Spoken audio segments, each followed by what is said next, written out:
පුතරා ගුණාද? ඔව්.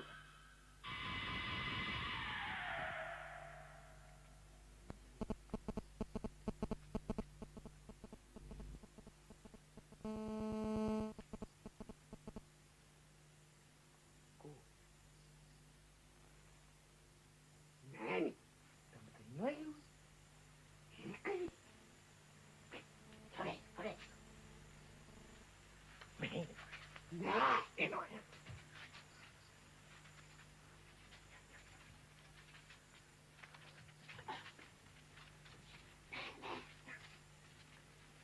නෑනේ. නෑනේ. ඒ හොල්මන සම්පූර්ණයෙන්ම අතුරුදහන් වෙලා. මොනවා? අතුරුදහන් වෙලා? ඉතින් ඒකනේ හොල්මනේ කියන්නේ. මේ ඉන්නවා මේ නෑ. එහෙනම් මේක හින්දා නැත්නම් මේ සයිමන් කාරගේ පවරත් හොල්මන කියලා කියන්නේ. ඇයි අද ඉන්නවා හෙට නෑ. හැම තැනම බැලු. සම්පූර්ණයෙන් අතුරුදහන් වෙලා. ඒකනේ මං කිව්ව හොල්මනක් කියලා. කිරි අප්පේ මගේ බබක්වත් නෑ කවදාකවත් මට ඒ විදිහට විලිස්සලා. මතක් කරනකොට මගේ ඇගේ හිරිකටු පෙපෙනවා. අලිබදුවට හරක් කියනවා වගේ මේ හිරිගඩු පිපිච්ච වෙලාව තව බබක්කවත් මතක් කරනවා. කන පියාගෙන ඉන්නවකෝ. ඒකනේ අපි තව බය කරන්නේ නැතුව. ඒකනේ න මේ වෙලාවේදී ඒ හොල්මන මතක් කරනවා. කිව්වත් වගේ බබක්කව මෙතෙන්ද ගෙන්න ගන්න පුළුවන් වුණොත් අපිට පුළුවන් මේ අතුලේ ඉන්න හොල්මනෝ පන්න ගන්න. බබක්කව දැක්කම ඕන හොල්මන අදයි පනත් දෙපයි කියලා. බබක්කා! අන්න නිමල සිරියන වේ පාර. නිමල සිරියනෝ? ඒක කොහොමද වෙන්නේ? මේ තවල් වලගෙන ඒ මිනිහා පැකිලි කොට හොද ආපහු එන්නේ. මල ජූලිය මේකත් හොල්මනක්ද දන්නේ. තාත්තා මැද පුතත් මැරෙන්න දුක හුල ගන්න බැරුව. අනේ කවුරුහරි මට තියෙන ආටිකක් තියලා. මේ කොයින්ද රා? මේ වෙලාවේ කොහෙද රා? රානේ නෑ. මේ ඒක නෙමෙයි. හරි. කවුරු හරි ගිහිල්ලා කොනික් කළා බැලුවනම් මං අහලා තියෙනවා මේ හොල්මන් ඇල්ලුවට අතට අහුවෙන්නේ නැහැ කියලා. ඕම් කිව්ව එකක් කොහොම ගිහිල්ලා කොනෙද මේ මං අහලා තියෙනවා කිහිල්ල යටින් බැලුවාම හොල්මන් පේන්නේ නැහැ කියලා. බලමුද කිහිල්ල යටින්? බලමු.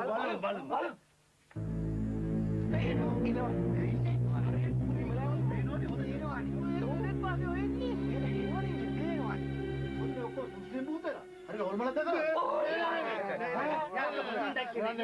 අපි ජීවිතේට කවදාවත් හොල්මනක් දැකලා අනික මේ කොයින්ද හොල්මන් මේ අපිට වැඩිය. එහෙනම් මේ සේරම ගල් ගිල්ල වගේ මොකෝ? එයි මේ කට්ටිය මෙලියට බෑලා. අපිට දාඩි දානවා මේ ඇතුලේ මක්කොරලක් ඉන්න බෑනේ. සීතලනේ රස්නේනේ. අපිට නම් දැන් ඇතුලේ ඉන්නම බෑ.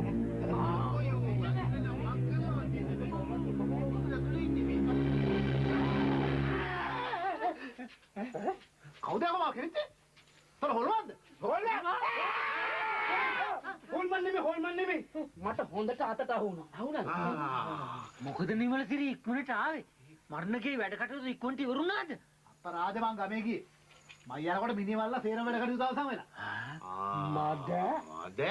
එහෙනම් තාත්තා තමයි ඇඳුමේ ඉඳලා තියන්නේ. තාත්තා ආවද? මං හිතුවා එන්න ඇති කියලා. තාත්තේ කීයටද ආවේ?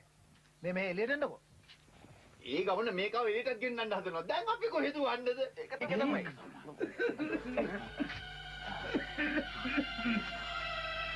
තලුවර වැටුණාට පස්සේ මගේ පුතේ මම ආවේ. එතකොට අපි කවුරුවත් දැක්කේ නෑනේ. ඒකනේ අපි දැක්කේ නෑ. ප්‍රයිවට් බස් එකකින් පුතේ ආවේ. ඉතින් මට වැසිකිළියට යන්න ඕන වෙලා. පිළිගන්න පැත්තෙන්ම මෙහෙ වැසිකිළියට ගිහිල්ලා පෑල දොරෙන්ම වාඩියට ඇතුල් වෙලා වාඩි වෙලා හිටියා.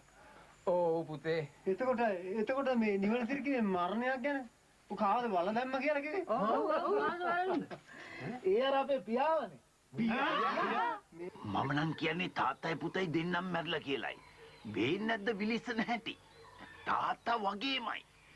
නැත්තම් කොයි කට්ටියද තාත්තා මැරුණා කියලා පුතේ කිනා වෙන්නේ? ඈ? ඒ වුණාට කොස්තා කොනිට පුයලාවේ අතට අහුණයි කිව්වා නේද? ඉතින් හොල්මනක් නම් අහුවේද නෑ නෙවෙයි. ඒ වුණාට කවුද දන්නේ දැන් කාලේ හොල්මන් අහුවනවද කියලා? දැන් ওই සයිම හොල්මනක් බැඳලා ඉන්නේ. අපි සේරම රැවටුණා වික්‍රමසිංහුන්නේ. මේකනේ වෙලා ඉන්නේ. ගමේ අපි කවුරුත් දන්න කියන පොල් කඩන මිනිහෙක් හිටියා. මිනිහා ළඟදී ගහකින් වැටලා කොන්ද කැඩලා ඉස්පිරිතාලෙට ගෙනිලා තියෙනවා. ඉස්පිරිතාලෙන් කියලා තියෙනවා. සනීප කරන්න බෑ ගෙදර ගෙනියන්නයි කියලා. කාත් කවුරුත් නැති මිනිහා ඉඳලා අපේ තාත්තා ගෙදර එක්කන් ඇලලා සාත්සප්පායම් කරා. දවස් දෙකකින් මිනිහා මලා. එතකොට මේ ටෙලිග්‍රෑම් එව්වේ ඒක මේ අපේ අක්කයි පුතාගේ වැඩක් නේ. ඒ කොල්ලට තාම අවුරුදු 13යි. ඒ උනාට හරි පඬිතයා. මිනිහා තමයි කාටත් වඩා මේ ටෙලිග්‍රෑම් එක එවලා තියෙන්නේ. මොනම පුතාට ටෙලිග්‍රෑම් එකක් එවලා තිබුණද? එනේ මේ කියන්නේ තාත්තේ. එහෙනම් ඇයි පියාට අන්තිමයි කියලා දන්නවල වෙලා තියෙන්නේ. මරුන්නේ පොල් කඩන එක කියලා කිව්ව නේද? මට ඒක කියන්න බැරුණානේ මුලදීම. මැරිච්ච මිනිස්සයාගේ නම පියදාස. හැම මිනිහට කවුරුත් කිව්වේ පියා කියලා. ඒ කියන්නේ මේ පොඩි එකා පඬිතකම ටෙලිග්‍රෑම් එක ගහලා තිබුණේ පියාට අන්තිමයි කියලා. මොනවා? මම්මලයි කියලා ටෙලිග්‍රෑම් එකක් එවලා තිබුණා. මේක කන්න එපාය. පියදාසයාගේ අවසාන කටයුතු ටික මමම කරලා මේ ළමයාට කරදර කරන්නේ මොකටද කියලා. අද මේ ආවේ මේ ළමයාට ඒක කියලා යන්න හිතාගෙන. මං ගෙදර යනකම් කිසි කෙනෙක් දන්නේ නැහැ පොඩි එකාගේ ටෙලිග්‍රෑම් වැඩේ. හැබැයි මිනිහ අක්කෙන් පස්සේ ටොක්කකුත් කෑවා. තව එක ප්‍රශ්නයක් තියෙන උපාසක මාමෙන් අහන්න. දැන් විනාඩියකට කලින් මමයි සුමනපාල මාස්ටර් ඇතුළට ගිය වෙලාවේ උපාසක මාම ඇඳේ හිටියේ නෑනේ. මට ආයෙ පාරක් අමාරු වෙලා මම තව පාරක් වැසිකිළියට ගියා. ඒ වෙලාවේ තමයි පුතාලා ඇතුළට එන්නේ නැත්තේ. ඒක නෙවෙයි උපාසකුන්නේ. අර ගිය සැරේ ආපු වෙලාවේ මගෙන් ගත්ත අර සමා වෙන්න මාස්ටර් මට ආයිත් අර ගමන යන්න ඕන වෙලාව.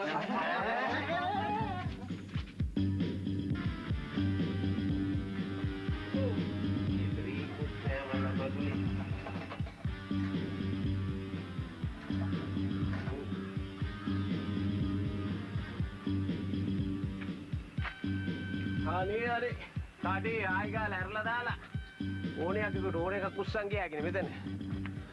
බුදු වරක්ෂයක් නෙයි. මේ ඉතින් මොනව උසන්නද පැල්ලයි? මම මේ ඉඳලා කුසිය පැත්තට ගියා විතරයි. ඈ බං ඉතින් මං නිකමට කිව්වේ ඔන්න බීඩි ටිකක් දීපන්කෝ.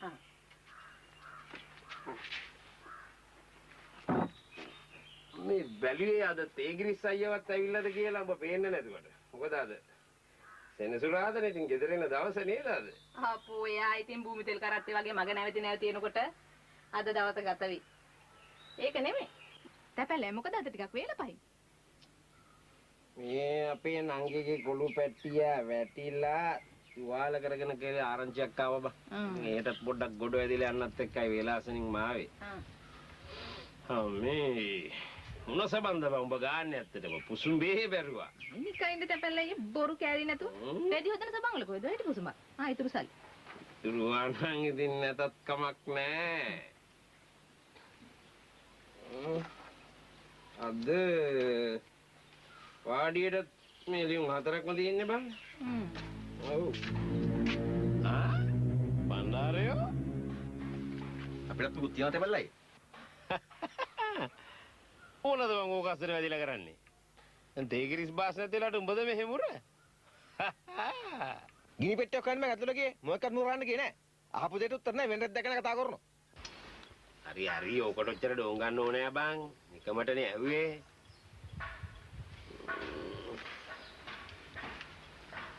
කොසුද්දියාද සිරිපාල? පේන්න නෑ. කොහෙද ඇරියද උඹ? මේ පෙරේතයව නාණ්ඩරියා මේ තැපැල්ලයි. ගන්ධසාරේ ළඟට කිට්ටු වෙන්න බෑ.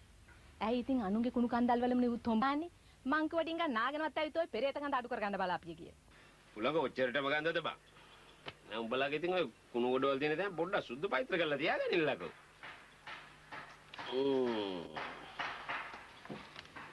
බණ්ඩාරයෝ උඹට නම් මොකවත් නෑ මගේ ළඟ.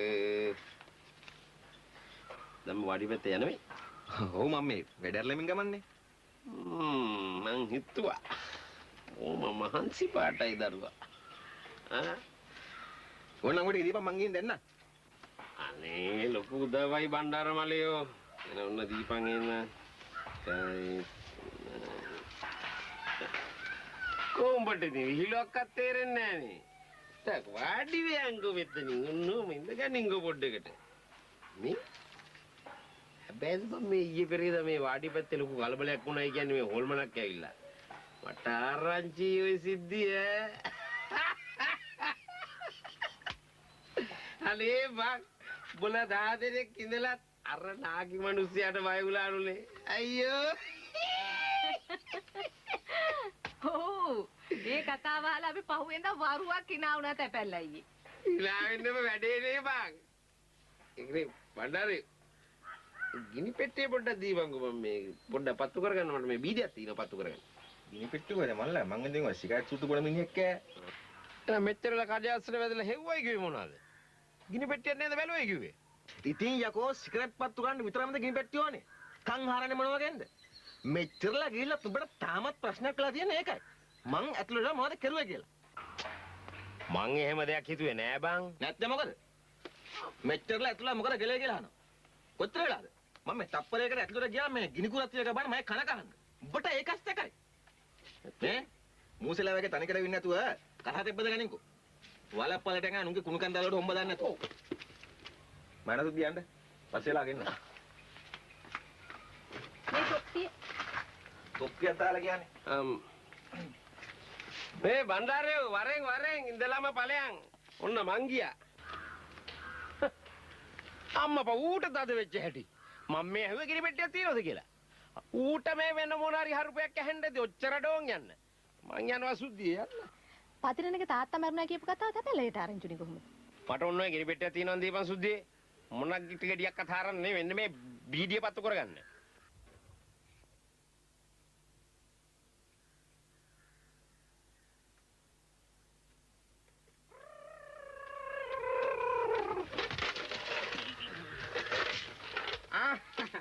තකල්රාලහමි අද මොකද වේල පහින්ම කොළුව සිරිපාලා තෝකේ කන බලා ගන්න තෝ ඵලයන් මෙතන පඬිත ප්‍රශ්න දාන්න නැතෝ මට ඕන නම් වේල හයිනුත් වෙනවා දවලුත් වෙනවා රැයත් වෙනවා තොට දිරුදා මොකද ඒකට මොකද යන්න මෙතනින් තෝකේ අණ්ඩක් කඩන්න ඉස්සෙල්ලා අයියනෝ මේ ලියුන් ටිකක් දාලා යන්නේ. කතාමත කරනවා තවඩේ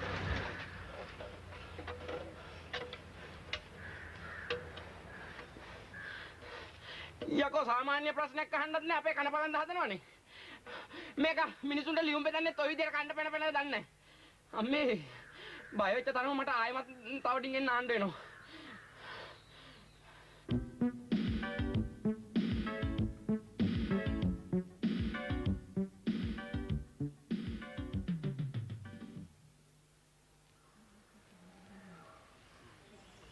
ඔය බලමුකෝ. අනේ අම්මපා මට හිතන ලොකු හාමුදුර ඉන්නවා කියලාවත් බලන්නේ නැතුව මොකද මම උඹට හිටපු ගමන් තදුනේ මොකද තාත්තා දත් නුඹේ මොන හරි ඇඳගෙනද මගේ මුකුත් ඇඳගෙනද? ඒ ගමන මගේ සරම ඇඳගෙන. තේ ඉඳලා මැරිලා හොදලා වේලලා ඉස්තිරික්ක කරලා අද රැට බණ ගෙදර අඳින්න කියලා අරන් තිලාපු සරම ඇඳලා. විනාඩි 5යි ගෙදරින් පිට වෙලා හිටියේ. ඒ ඩිංගට ඒකට විදලානේ. ගාණක්වත් නැතුව ඇඳගෙන යනවා එලි පිටම. අනේ අම්මපා මට අනේ මන්ද උඹලා තාත්තනේ නැත්තම් අපිට ටිකක් අවවාද කරලා බලන්න තිබුණා සල්ලි දීලා ඇඳුමක් අඩුවක් ගනින්කෝ මං කියන හැමතිස්සෙම අනුන්ගේ දේවල් අඳින්න නැතුව.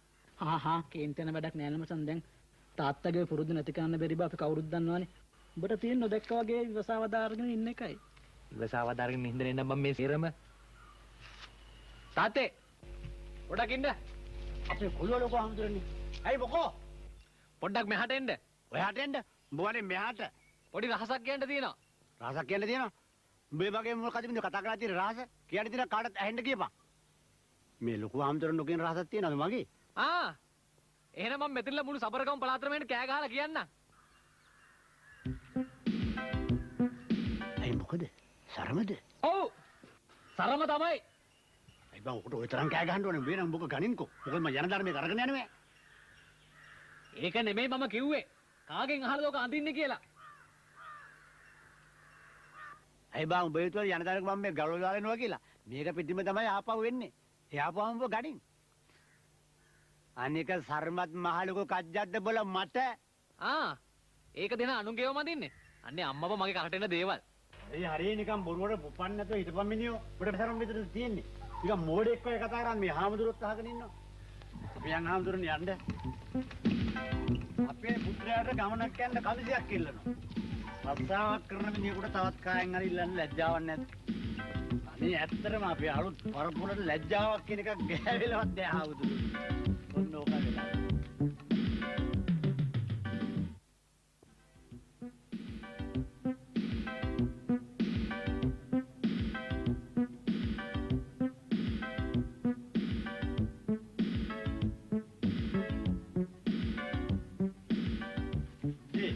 බ්ලේඩ් එකක් දියමු මොනවා කපන්නද කාලාවි ඔළුවේ කෙසුත් නැහැ රැවුල කපන්නෙත් නැහැ බ්ලේඩ් එකෙන් කරන්නේ ওই දෙක විතරමද බෝලා ඊයපොත කපන්නේ තෝගේ ඔලු කෙටියෙන්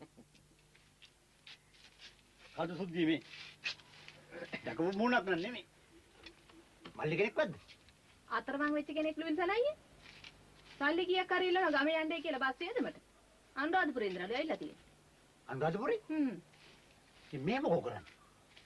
කියපන්කලා මේ විස්තර විල්සන් රාලහමිට. රාලහම පොලිසියෙන්? නෑ මන් රේල්වේ රාලහම කෙනෙක් කොළුව. මට බයන්නුනේ ටිකට් නැතුව આવොත් විතරයි.